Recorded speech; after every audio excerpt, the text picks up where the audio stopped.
வணக்கம் நண்பர்களே. இன்றைக்கு நாங்கள் என்ன சமையல் என்று பார்த்தோமானால், இன்றைக்கு நாங்கள் பீட்ரூட் வரை செய்ய போகிறோம். அதற்கு முதல்ல பேனை அடுப்புல வைப்போம். சூடாயிட்டு தேவையான அளவு எண்ணெயை ஊற்றுவோம். எண்ணெய் நன்றாக கொதிக்கணும். இப்ப எண்ணெய் நன்றாக கொதித்து விட்டது. ஒரு ஸ்பூன் பெருஞ்சீரகம் சேர்ப்போம்.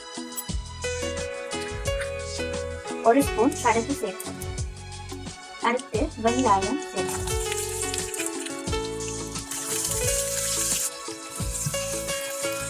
பச்சை மிளகாய் சேர்ப்பது, கருவேப்பிலை சேர்ப்பது, செத்தல் சேர்ப்பது. நன்றாக வதங்கணும். நாங்கள் சேர்த்த எல்லாம் நாங்கள் போட்ட வெங்காயம் எல்லாம் வதங்கிறதுக்கு உப்பு சேர்ப்போம். இப்போ நன்றாக வதங்கி விட்டது. நாங்கள் சீவி வச்ச பீட்ரூட்டை சேர்ப்போம். பீட்ரூட் நல்லா சீவோடும். சீவினா தான் விருப்பம்.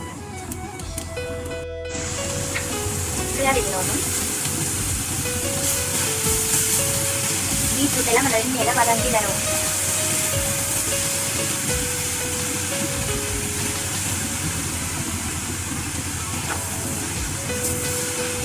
இப்ப பீட்ரூட்டுக்கு கொஞ்சமா உப்பு சேர்க்கணும்.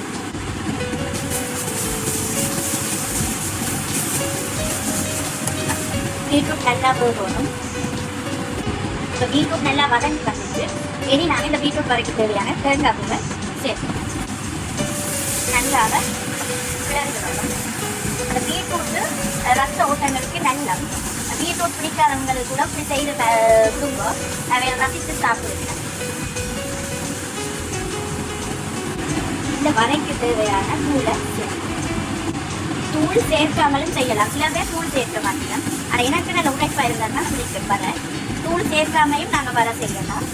எனக்கு ஸ்பைசி தான் ரொம்ப பிடிக்கும். அதாவது நான் என்னோட உழைப்பு கேட்பேன். தூள் சேர்ப்பேன்.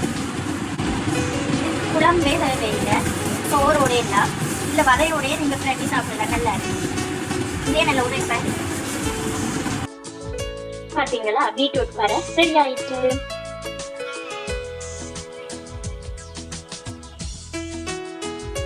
நல்ல சுவையாக இருக்கு நண்பர்களே.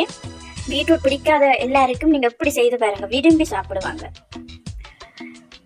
உங்களுக்கு தொடர்ந்து சமையல் காணொளிகள் வேணுமானால் என்னோட தமிழ் ஓரா வேர்ல்ட் யூடியூப் சேனலை சப்ஸ்கிரைப் பண்ணுங்க, லைக் பண்ணுங்க, கமெண்ட் பண்ணுங்க, ஷேர் பண்ணுங்க.